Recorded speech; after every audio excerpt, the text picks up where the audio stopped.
Have you ever wondered why the universe keeps pulling you towards certain moments, as if something ancient and unseen is arranging your life like pieces on a cosmic chessboard?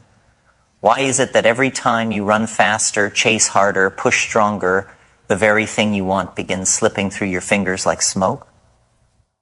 There is a strange intelligence woven into the fabric of existence, and it waits patiently until the moment you stop struggling long enough to notice it.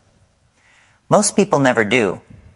Most people live as if life is a race and the finish line is somehow outside themselves.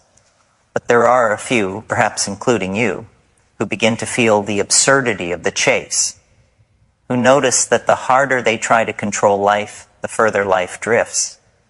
And then in the middle of this frantic sprint toward meaning, something stops you. Something whispers, "Sit down, look again. What you seek is closer than your breath."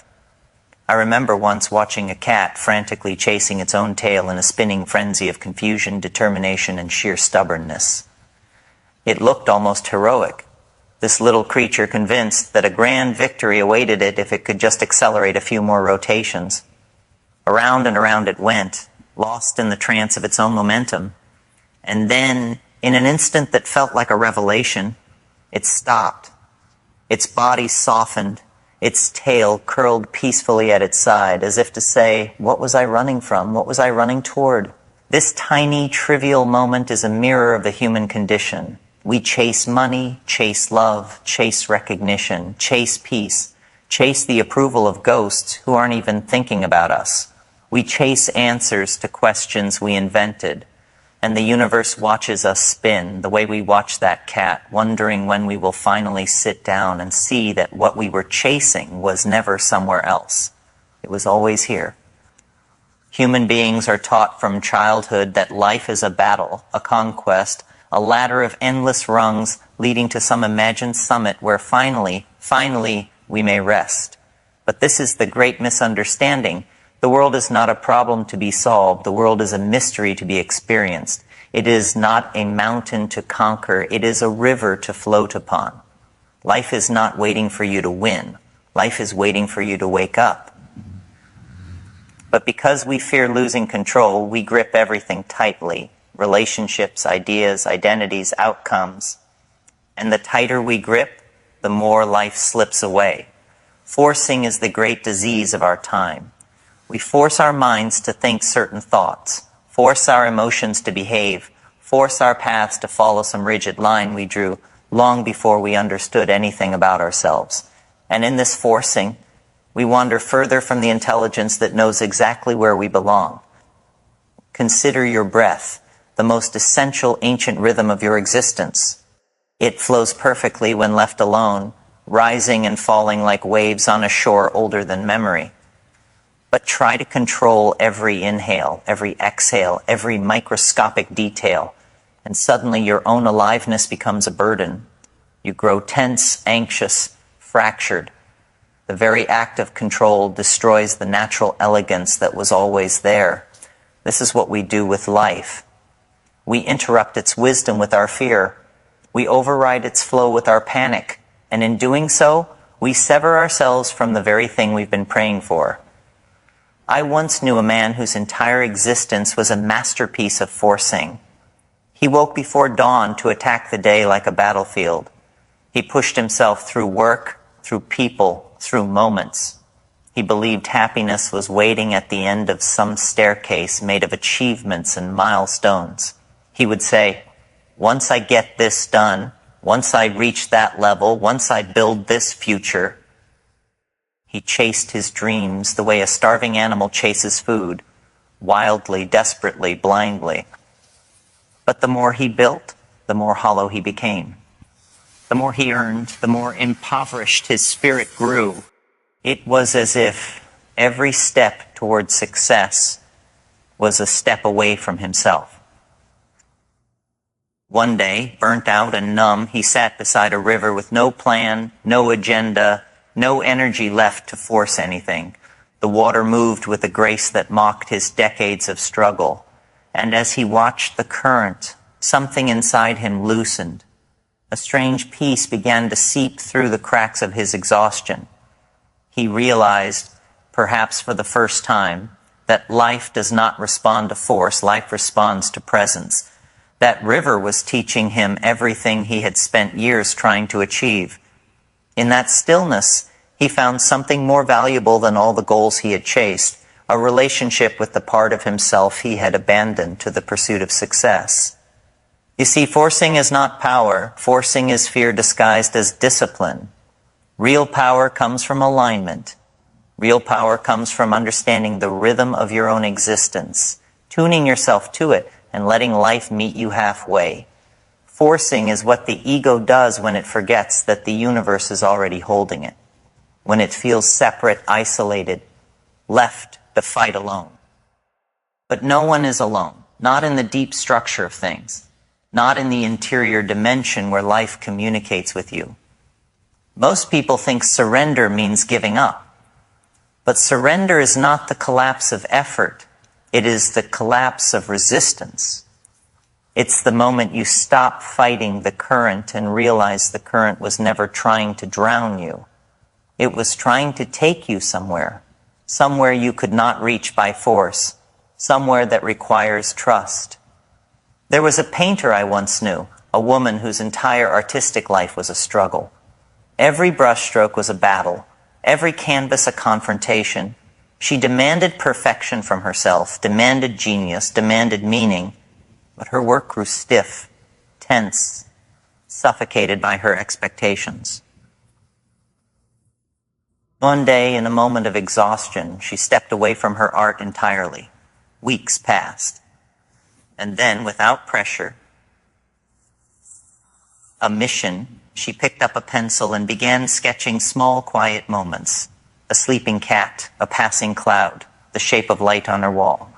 She wasn't trying to make art. She was simply responding to life. And those sketches had something her masterpieces never did. They were alive.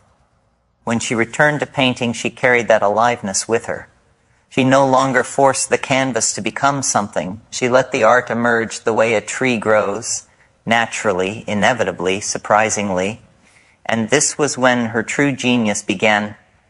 This is the secret. When you stop trying so hard to become something, you become what you were meant to be. When you stop demanding the universe obey your plan, the universe reveals a plan far greater. But we are terrified of letting go because we mistake control for safety. We cling to our ideas of how life should unfold, unaware that these ideas are too small for the size of our destiny. Most people never discover this. They spend their entire lives in a state of subtle panic, believing that every moment must be wrestled into obedience. They are like swimmers thrashing in shallow water, unaware that if they would only lean back, the water would hold them effortlessly. But there are some who begin to sense the futility of all this effort. They begin to feel the exhaustion creeping into their bones.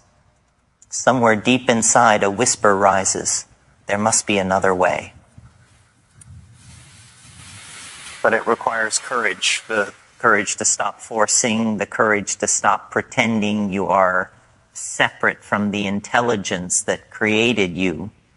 Life is not a machine to be controlled. It is a living organism, a flowing phenomenon, a conscious mystery. And the moment you stop twisting its arm, it begins to guide you.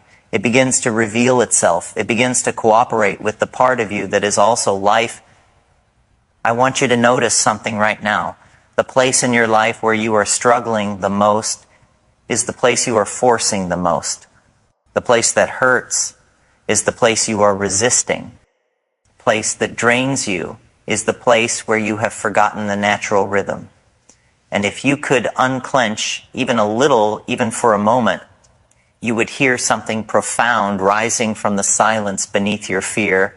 You are already becoming what you are chasing. And the strangest thing is that the moment you stop fighting the weight of your own becoming, something inside you loosens its grip. It's almost imperceptible at first, like an ancient door cracking somewhere deep in the architecture of your mind. That door has been waiting for years, maybe decades, for you to finally stop rehearsing small versions of yourself. It's been waiting for you to realize that the universe never intended you to shrink just so others can remain comfortable in their sleep. And once you feel that door shift, even slightly, you know with a certainty that is beyond intellect that a much larger version of you has always been there, pacing behind it, watching, studying, preparing. There is a version of you that isn't afraid to see reality without filters. There is a version of you that is tired of pretending it doesn't hear the calling echoing through the chambers of your own consciousness. That calling is not loud, but it is relentless. It doesn't shout, it vibrates, it hums. It threads itself into your thoughts at night when everything is quiet and the world loses its shape. You feel it like a faint magnetic pull, drawing you towards something undefined yet familiar. And you can ignore it for years, but it always returns because it is not coming from outside of you. It is emerging from the deepest strata of your being.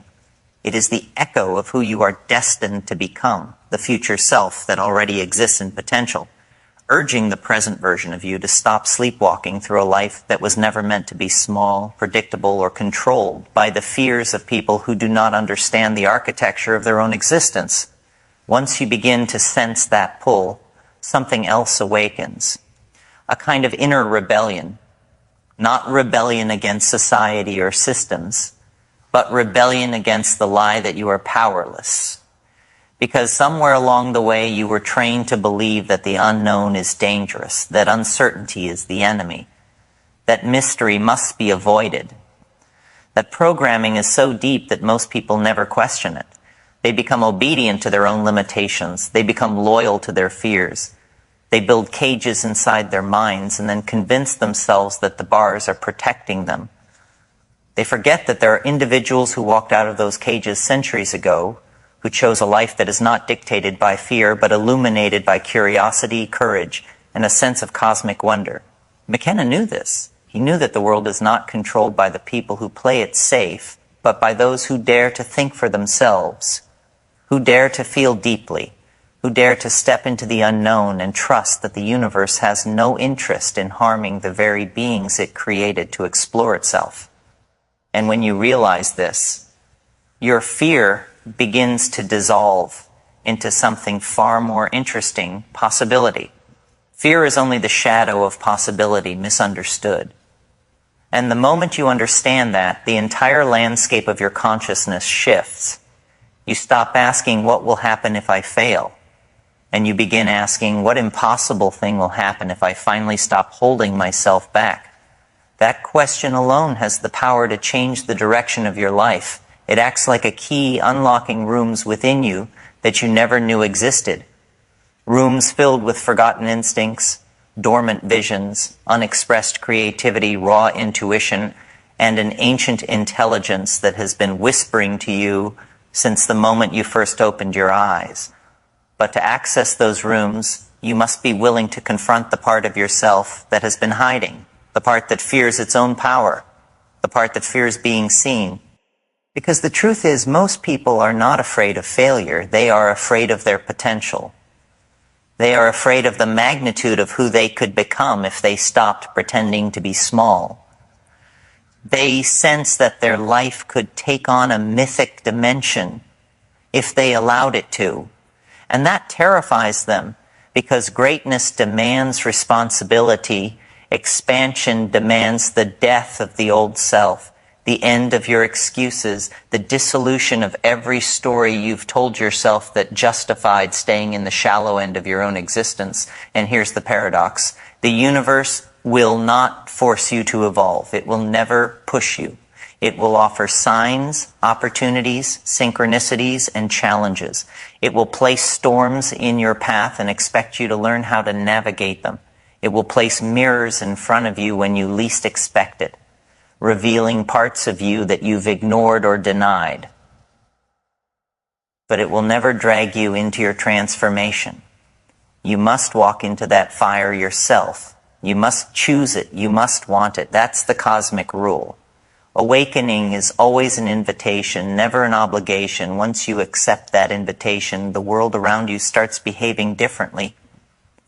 People begin to respond to you in strange ways. Some become uncomfortable because your expansion exposes their stagnation. Some become inspired because your courage awakens something dormant within them. And some will disappear from your life entirely because your new frequency no longer matches theirs. This is a natural process. McKenna used to say that as you rise in consciousness, you shed realities the way a snake sheds its skin. Relationships, beliefs, habits, and environments that once felt essential begin to fall away like dried leaves. They were necessary for an earlier version of you, but they cannot follow you into your next chapter. This can feel like loss, but it's actually liberation. It is not the universe taking things from you. It is the universe clearing your path. It is removing the dead weight that cannot survive in the altitude you are ascending to. You cannot take fear with you into the next dimension of your life. You cannot take self-doubt into the territory of your potential. You cannot take guilt, shame, or hesitation into a future where you are meant to thrive, create, disrupt, transform, and radiate. Those things begin to crumble the moment you stop feeding them with your attention. And as they crumble, something else emerges, a strange, unfamiliar sense of clarity. Not intellectual clarity, but cosmic clarity. A clarity that feels like alignment, like your inner compass has finally awakened from years of dormancy. It begins guiding you toward people you've never met, places you've never been, ideas you've never considered, and versions of yourself you've never imagined. This clarity doesn't speak in sentences. It speaks in intuition, synchronicity, energy, resonance. It speaks in the quiet feeling of, yes, this is the direction, even when you have no proof. And that is where real transformation begins, not when you understand intellectually, but when you trust instinctively as you continue walking this path. You'll begin to notice something else, a shift in the way you experience time. Moments feel deeper, richer, more textured. You begin to see that every second contains infinite layers of meaning. You start recognizing patterns in your thoughts, patterns in your emotions, patterns in the way the world reflects what is happening inside you. This is not coincidence. This is consciousness becoming self-aware. This is the inner and outer world synchronizing. This is you stepping into the driver's seat of your own evolution. And once that happens, there is no going back. The door behind you closes not out of force, but because the version of you that once needed that door has dissolved. Only the version that stands here now remains, the one who has tasted a glimpse of who they could be, the one who is beginning to understand that the universe expands through individuals who are brave enough to expand themselves. And once that realization settles into your bones, something remarkable begins to happen. The boundaries you once believed were fixed start dissolving. Not metaphorically, literally, in your perception. The limits you thought were real begin revealing themselves as psychological illusions, as scaffolding built from years of repetition, fear, and inherited beliefs. You start seeing that the universe was never holding you back. It was your interpretation of yourself that kept you confined. And this dissolution of boundaries is not chaotic. It is liberating, like stepping out of a cramped room into a vast open landscape that stretches far beyond the horizon. You didn't know how small your mental world had become until you stepped beyond its edge. With this expansion comes a profound awareness. You are no longer reacting to life. You are participating in its creation. Every thought becomes a seed. Every choice becomes a doorway. Every emotion becomes a frequency that shapes the reality around you. The more conscious you become of this creative force, the more careful you become with what you allow to occupy your inner world. You begin guarding your mind like sacred territory, refusing to let fear, doubt, or negativity dictate the architecture of your existence. For the first time, you start choosing what you think, rather than being a captive audience to the thinking that society programmed into you. As you move deeper into this awakening, a new sensation emerges, something that feels like alignment between your inner and outer worlds. It's subtle at first, moments where everything just clicks, where events seem to line up with impossible precision, where you think of someone and they call you, where opportunities appear before you even articulate the desire. These are not coincidences. These are signs that your consciousness is syncing with the underlying intelligence of the universe, the same intelligence that orchestrates galaxies, seasons, and the quiet unfolding of a seed beneath the soil. When you align with this intelligence, reality becomes fluid, responsive, almost alive in its interaction with you. But this alignment also demands something from you. It requires honesty, not the superficial kind, but radical honesty with yourself.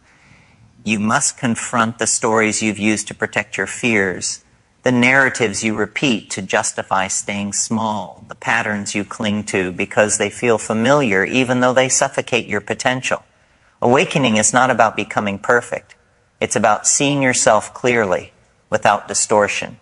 It's about recognizing the parts of you that sabotage your growth, the parts that choose comfort over expansion, the parts that whisper, "Stay where you are, it's safer here." These are the ghosts of who you used to be, and they do not leave quietly. They resist. They bargain. They cling to you because they cannot survive in the higher dimension of consciousness you are entering.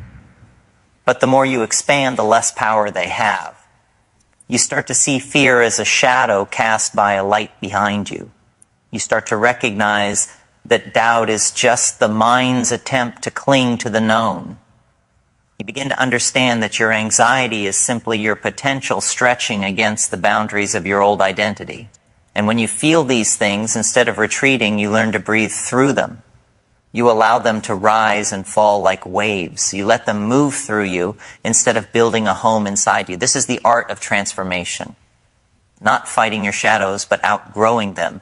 As you outgrow them, the world begins to reflect your evolution. You meet people who match your frequency. Individuals who think deeply, feel intensely, dream boldly. These connections do not feel accidental. They feel orchestrated, as if the universe rearranged itself to place the right people in your path. Conversations with them feel electric, meaningful, filled with recognition, like meeting travelers from the same cosmic tribe. And simultaneously you drift away from those who can't understand your new perspective, not because you are superior, but because consciousness naturally attracts its own level. When you expand, you outgrow environments that thrive on limitation, outgrow conversations that revolve around complaining, outgrow patterns that once felt normal but now feel suffocating. This transition can feel lonely at times, but only temporarily. Loneliness is the space between who you were and who you're becoming. It is the moment when the old world no longer fits, but the new world has not fully formed. This space is not a void, it is a womb. It is where your new identity gestates, taking shape quietly, patiently, beneath the surface of your daily life. If you can sit through this period without rushing back to the familiar, without numbing the discomfort, you will emerge from it with a sense of self that is unshakable, a self that does not seek validation, a self that does not crumble under pressure, a self that knows its place in the universe because it has carved that place consciously. And as you continue walking this unfolding path, your perception of power shifts dramatically. You realize that true power has nothing to do with control, dominance, or force. True power is awareness. True power is presence. True power is the ability to choose your response in a moment where your old self would have reacted blindly.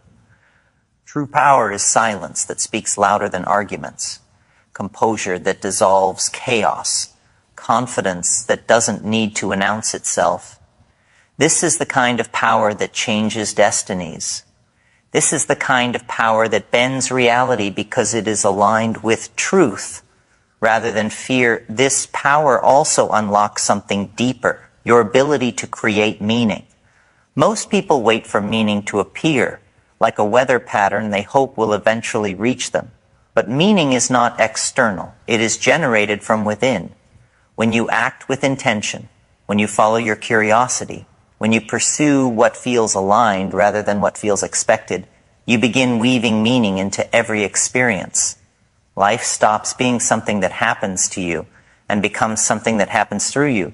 The more meaning you create, the more vivid life becomes. Colors seem brighter. Time feels richer. Even simple moments, a conversation, a walk, a breath, take on a kind of luminous quality, as if infused with a secret significance. This is not hallucination. This is clarity. This is perception no longer clouded by stress, fear, or distraction. This is consciousness witnessing reality directly without distortion, and it is here, within this heightened state of awareness, that you begin to sense a deeper intelligence guiding your evolution. Not as a voice, not as an external presence, but as a quiet knowing, a knowing that you are exactly where you need to be, a knowing that every challenge you faced was preparing you for this moment, a knowing that nothing in your life has been random, meaningless, or wasted. Every detour, every heartbreak, every failure, every moment of doubt was a doorway leading you toward yourself. The universe does not sculpt you gently. It sculpts you through friction, pressure, and contrast. It strips away what is not you so that your true self can emerge. You grow not because circumstances are easy, but because your soul recognizes the opportunity hidden within the chaos. This recognition is what separates those who awaken from those who remain asleep. The awakened do not see life as an obstacle course. They see it as a conversation, a dialogue between their inner world and the infinite intelligence that surrounds them. And once you see life this way, you can never go back. Awareness, once expanded, refuses to shrink. You begin navigating your life with a sense of quiet mastery, a sense of trust that the future is not something to fear, but something to shape. You stop running from uncertainty and start moving toward it because you understand that uncertainty is the birthplace of possibility. And when you start moving toward uncertainty with that kind of courage, life responds to you in ways that defy logic. Doors appear where there were once walls. People arrive in your life at the exact moment you need them. Opportunities emerge from the invisible architecture of reality, as if the universe itself has been waiting for you to finally claim your role in its unfolding story. And the deeper you go, the more obvious it becomes that destiny is not something written for you. It is something written through you. Each choice you make, each fear you confront, each moment you refuse to shrink becomes a brushstroke on the canvas of your becoming. But the universe doesn't stop there. When it sees that you are no longer operating from fear or hesitation, it begins revealing something far more profound, the truth of who you have always been beneath the layers of conditioning. This truth is not loud or dramatic. It is ancient. It is patient. It has been sitting at the center of your being, waiting for the noise of the world to quiet just enough for you to hear it. And when you finally sense it, even faintly, something inside you shifts permanently. You become aware that you are not merely a participant in this universe. You are an extension of it, an expression of its curiosity, its creativity, its intelligence. This realization doesn't inflate your ego, it liberates you from it. Stop identifying with the fragile mask you once wore, the persona built on fear, approval, and survival. Instead, you begin identifying with something vast, something timeless, something indestructible. You start to feel a connection to every living thing, a sense of unity with every moment, as though reality is not unfolding around you, but unfolding through you. And this is the turning point. This is the threshold where transformation becomes irreversible. At this stage, you no longer look for validation because you no longer question your worth. You no longer chase outcomes because you understand that what is meant for you cannot be taken from you. You no longer fear losing people because you finally recognize that real connections are never lost. They simply evolve. You no longer cling to old versions of yourself because you know that every ending in your life has been a beginning disguised as loss. And with this clarity comes a powerful kind of peace, not the quiet, passive peace of avoidance, but the fierce, grounded peace of alignment. the peace that comes from knowing who you are, what you're becoming, and why your existence matters. This peace does not shrink from chaos. It stands centered within it. It does not escape difficulty. It transforms difficulty into direction. It does not hide from failure. It uses failure as fuel. From this space, your past no longer feels heavy. Instead, it feels like a sequence of coded messages, each one teaching you something essential about your strength, your resilience, your capacity to rise. You stop carrying your past like a burden and begin carrying it like wisdom. You stop viewing your wounds as evidence of brokenness and start seeing them as portals, openings through which light entered you when you least expected it, and when you look back at the younger version of yourself, the one who was overwhelmed, afraid, uncertain. You don't feel shame or regret. You feel compassion, you feel respect, you feel gratitude. Because that version of you walked through storms you didn't think you could survive.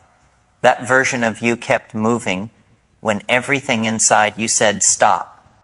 That version of you held on to some tiny spark of hope, even when the world around you was collapsing. That version of you carried you to this moment, and now finally you can carry them too. With this new awareness, the future no longer intimidates you, it excites you, it calls to you, it invites you to create boldly, to speak your truth, to take risks that once felt impossible. You begin dreaming again. But this time your dreams are not fantasies. They are blueprints. They are visions of the life you are fully capable of building once you stop negotiating against your own potential. You start to act with intention. You start to walk with purpose. You start to feel, perhaps for the first time, that your life is truly your own. This shift also changes the way you handle fear. Fear no longer paralyzes you. It informs you. It points toward the exact places where your growth is waiting. You stop interpreting fear as a stop sign and start interpreting it as a compass. Because fear only arises when you are standing on the edge of expansion. And instead of stepping back, you now step forward, not recklessly, but consciously, not blindly, but boldly. You understand that the edge is where all transformation happens, where all discovery begins. As you continue moving forward, something extraordinary begins to crystallize within you, a vision of yourself not defined by your past, not limited by your circumstances, not shaped by your fear, but sculpted by your potential. You begin to sense that your life is not random, that your presence here is not accidental, that your consciousness is not a biological glitch. You start to see that your existence is part of something larger, a cosmic unfolding that needs you exactly as you are, with your pain, your history, your dreams, your intensity, your questions, your fire. And when this realization hits you fully, when you truly absorb the magnitude of it, a kind of inner awakening surges through you like electricity. It is not dramatic on the outside, but internally it is seismic. You feel something ancient rise within you, something that has been dormant for too long. You feel capable, you feel powerful, because everything you have been searching for, every answer, every breakthrough, every transformation, has been inside you all along, waiting for the moment you decided to rise, and that moment is now.